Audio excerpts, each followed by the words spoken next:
Hey everyone, it's me, Chris, from Body Nova Fitness Coaching. And our topic for today, or the question that's been asked, and it's been asked by many people, why can't I lose weight?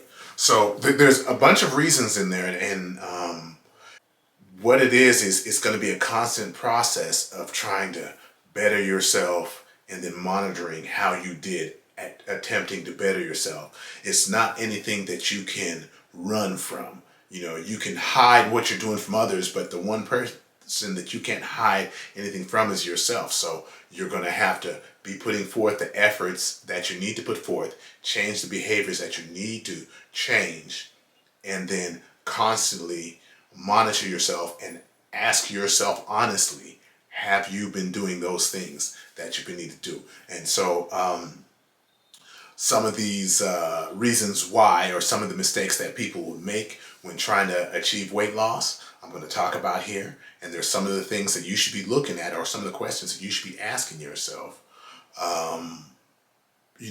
How am I doing? Okay, so first off would be, most people, they don't train hard enough or smart enough. Okay, and there's and for me, training hard is much more than just showing up at the gym.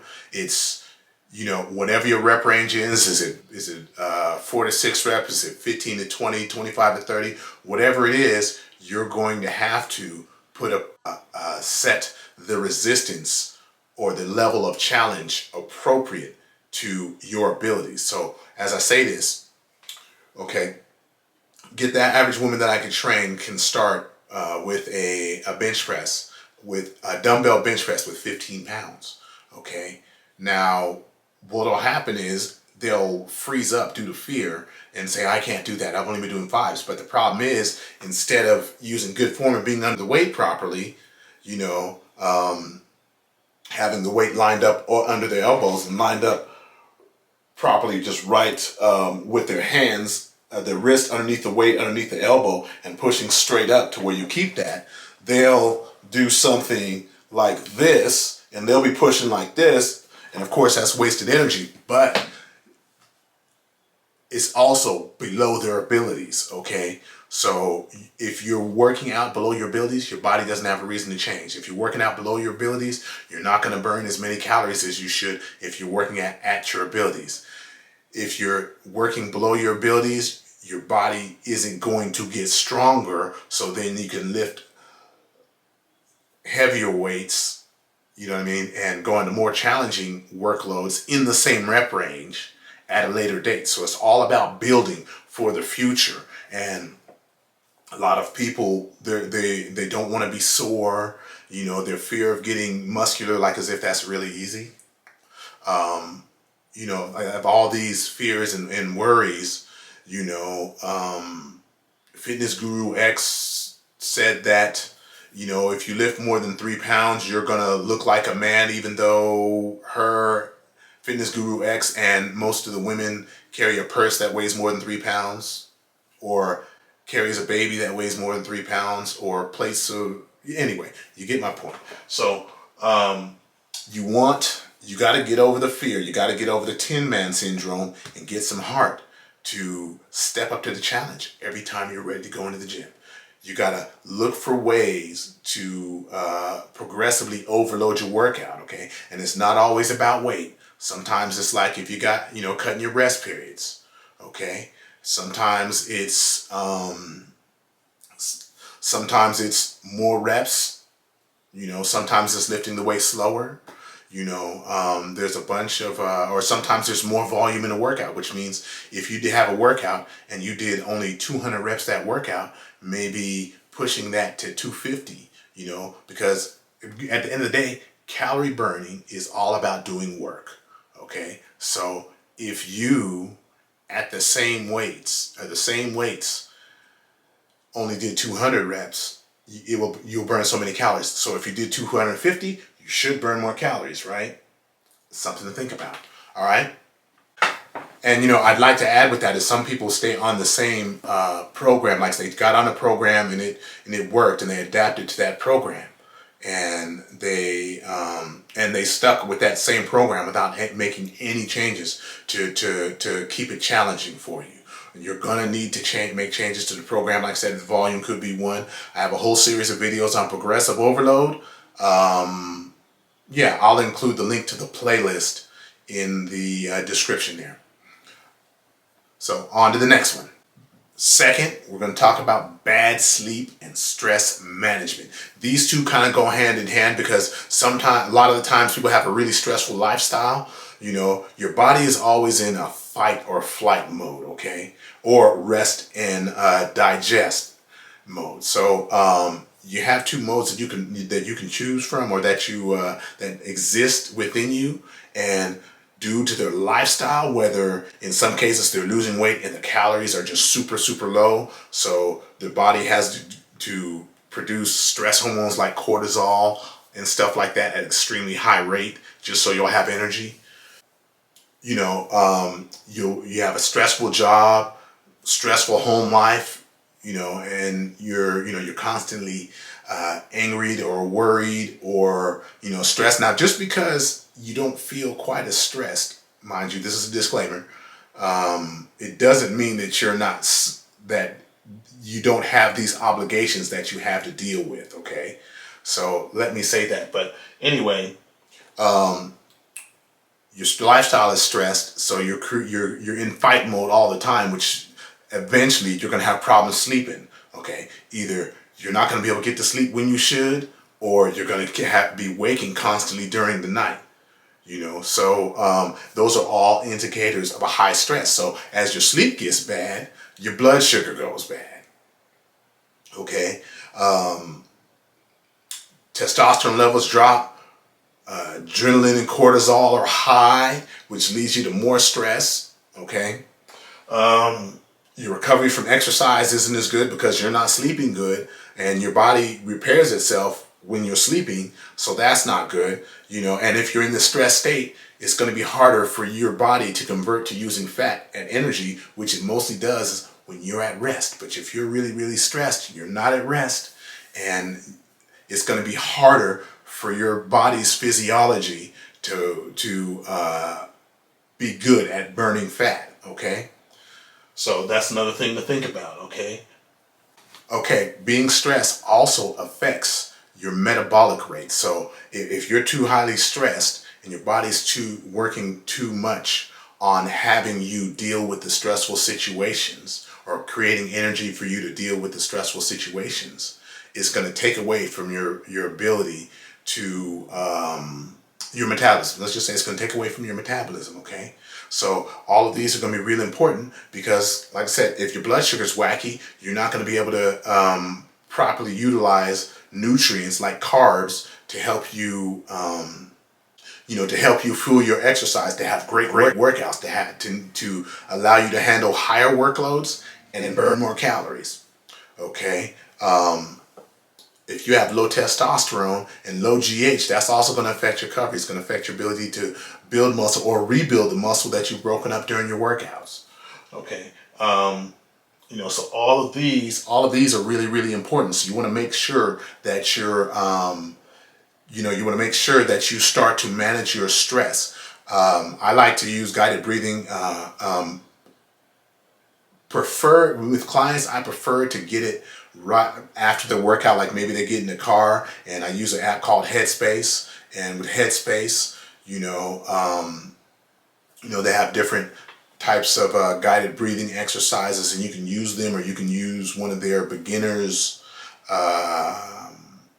tutorials, so you can get better at it. But you're just basically controlling your breathing and in a way that allows your nervous system to calm down. So I like to use it after workout, and definitely before bed, or if I'm in bed and I wake up in the middle of the night, I'll turn on Headspace, one of their sleep options, to help me get back to sleep, because this stress management is important. If one goes bad, it leads to the other going bad, which leads to the first one going bad, and it's a vicious cycle. And you don't want to exist within the cycle. You want to extract yourself from it. Okay, so this next one, this is big with a lot of people, because you'll hear them say, "Oh, I'm not worthy," and I can never look like this, or I can never be that, or I can never, I'm stuck like this. This is my genetics. And it's all, that mindset, that self-sabotaging mindset, or that lack of self-efficacy, that can kill you before you even get started, because, you're creating your own self-fulfilling prophecy. Okay. So, what self-efficacy is, it's it's basically your belief in your ability to get the task done. So, if you're saying I can't eat right or make better eating choices before, you're probably right. If you don't believe that, you have the ability to look good and feel good, okay, you're probably right. And you'll sabotage yourself sometimes, sabotage your own efforts, even if it's something that you really want, you know, if you don't believe in yourself. Okay, so now I've done a video on self-efficacy. I'll put that in the description too. What was the one thing that all of the biggest upsets in sport history all had in common? Okay, you want to know what that is? All of the people that pulled off the upsets had a high degree of self-efficacy. That's meaning that they really believe in their ability to pull off that upset, even though in some cases, Buster Douglas's case, I think it was 500 to 1, so start believing in yourself. Maybe if you look in the mirror and you could say, okay, I'm only going to say positive things about myself for 1 minute, go. Or talk about things in your life that you're grateful for. Only the things that you're grateful for. No negative stuff. Things like that. And you start to correct some of these behaviors. Or you start to believe a little more in yourself, and your ability to get this job done, and not self-sabotage. And I'm also going to add, you might have to eliminate some people that kind of sabotage your mindset. I was in some very, very bad places and fighting and struggling to get it out. And part of it for me was just the focus, being able to focus on not that everything is bad, that everything is going to get better. I'm not in a bad place. Everything is going to get better, and I'm going to bulldoze my way through the bad times and the good times. Well, every once in a while, this person will call me and remind me that I'm in a bad place. It wasn't anything malicious or something like that. It was just talk, but it's just like that messed up my mindset. So I had to stop talking to them, or I had to limit what the scope of the conversation, just for my own well-being. Okay, so you may need to do that also, but you got to understand how worthy you are and how capable you are, that all of us are, and how special we are, and everybody has special abilities that will help them push through the bad times on the greater times, or help them succeed at losing weight. So that's why we could all learn from each other. So that's something I want you guys to understand and put into practice. Okay, this next one's going to shock you, all right? And because most people believe that weight loss is just about calories in and calories out, all right? And it is to a degree, but you got to remember, your body is a very, very smart machine. Okay, so it doesn't say, okay, you need to lose a few pounds, so we're going to let this slide. No, if you cut your calories too much, or too much for too long, it's going to consider that as a stressor. Remember all the stuff we were talking about stress earlier? Okay, so if it considers that a stressor, it tries to take things away from it. So, or take processes away from you, so that you can't, basically, you cutting the calories doesn't hurt as much. So there's some times where it's like people are doing things, okay, I'm going to do this for my skin, I'm going to do this for my eyes, I have problem with dry eyes or something like that, and they have a high stress life, or they're cutting calories really, really low, and women will lose menstrual periods from cutting calories really, really low. Okay, menstrual cycles from losing from having calories cut too low, and that's kind of the case. It's taking stuff away so we can deal with you having really low calories, or having absurd amount of exercise to go with not adequate calories to pull that off. So you can cut the calories too low. So you may need to take a diet break. You may need to exercise a little less to make up for it, or both. You know, and with the diet break, raise your calories, and don't have to be super high. It could be to whatever maintenance is for your body weight, your current body weight. So, and if you need help with that, don't hesitate, because I can figure that out very quickly. Okay. Think about it this way. When a lot of people are on extreme cutting cycles and trying to get really, really lean and stuff like that, what do? They usually schedule in a cheat meal or a refeed or something like that. That's because, for example, the calories and the carbs, especially the carbs, they'll take them in and their metabolism will get going again, because the thyroid needs carbs to run. Okay. So keep that in mind, because that's very important. That could be something in your way, going on for losing weight. Just shift the focus for a little bit and then get back at it once you get right. Okay, there's a lot of different strategies out here, and the one thing that you're going to find is whatever strategy you use or you're using, consistency is going to be the biggest thing.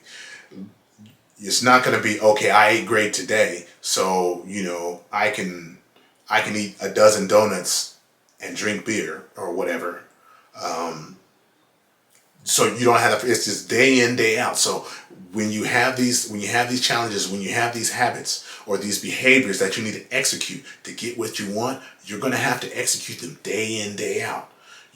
Some people, it's going to be, they're going to need to do it at least 80% of the time.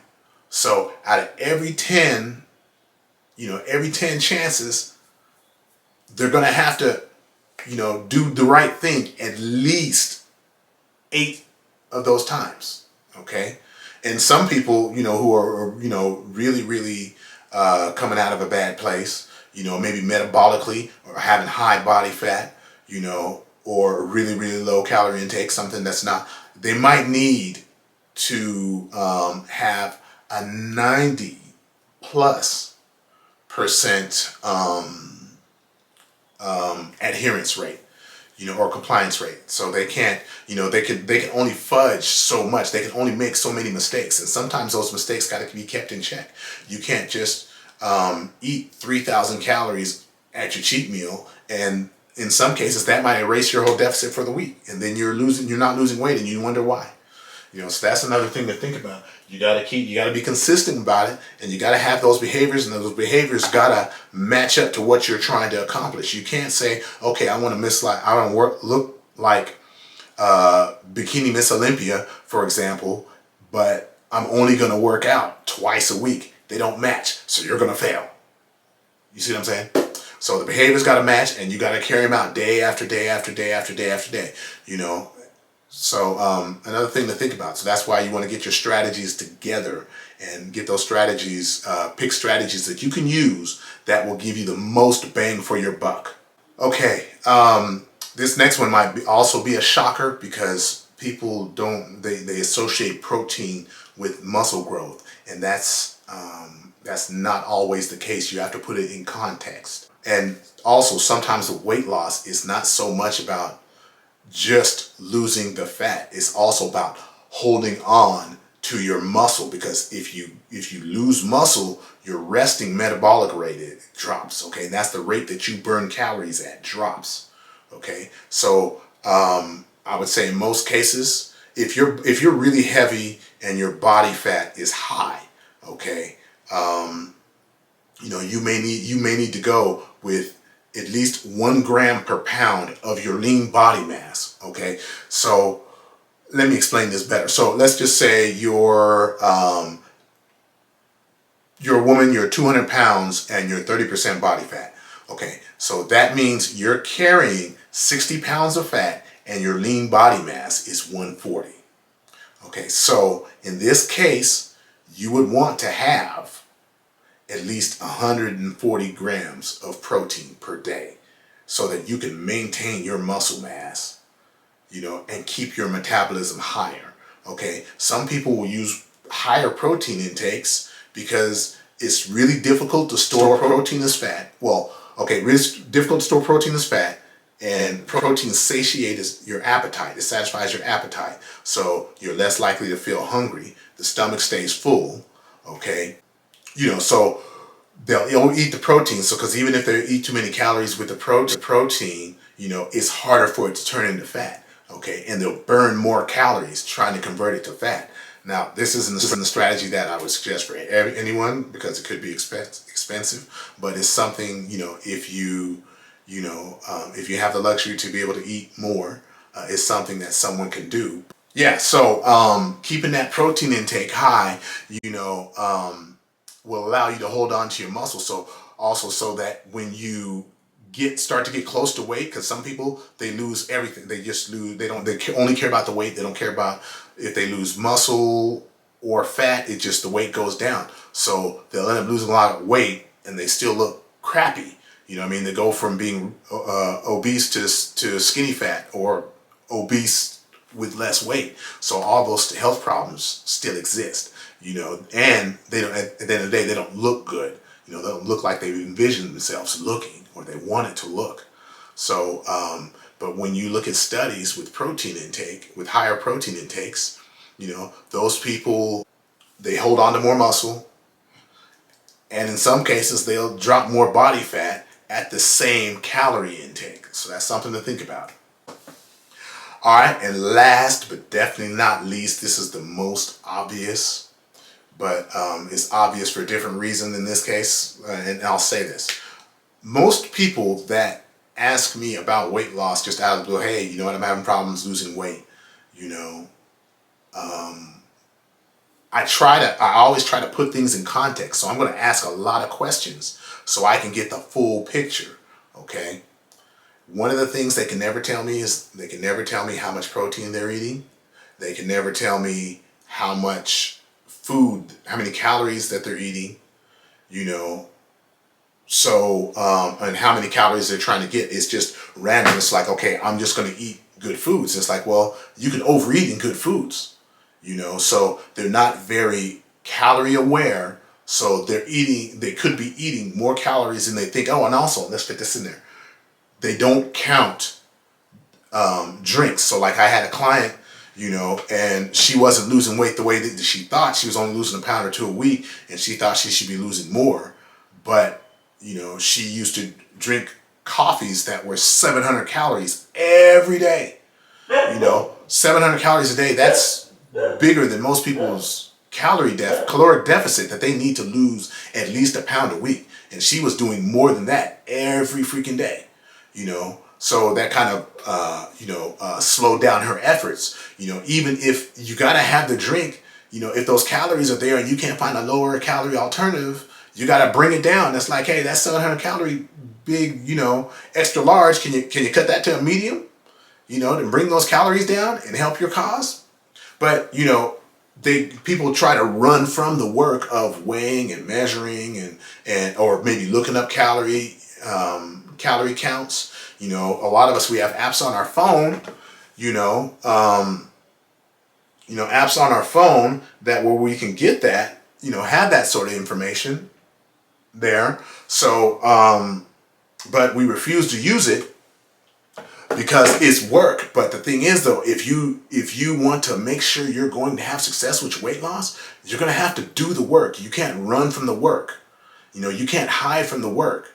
If you hide from the work, those results are going to hide from you. Okay, so you got to do the work, and you got to have some sort of way to quantify the types of foods that you eat, and you got to count all the liquid calories. You got to count the candies.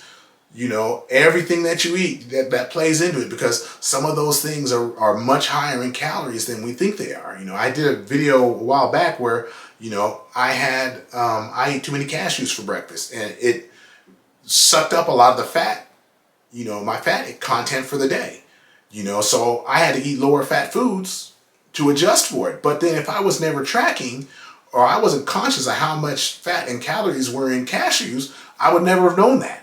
Okay, so that's something else that you want to, think about, and maybe you want to look into, your calorie intake. And like I said, if you need help, you can contact me, and then maybe we can put something together for you that you can run with.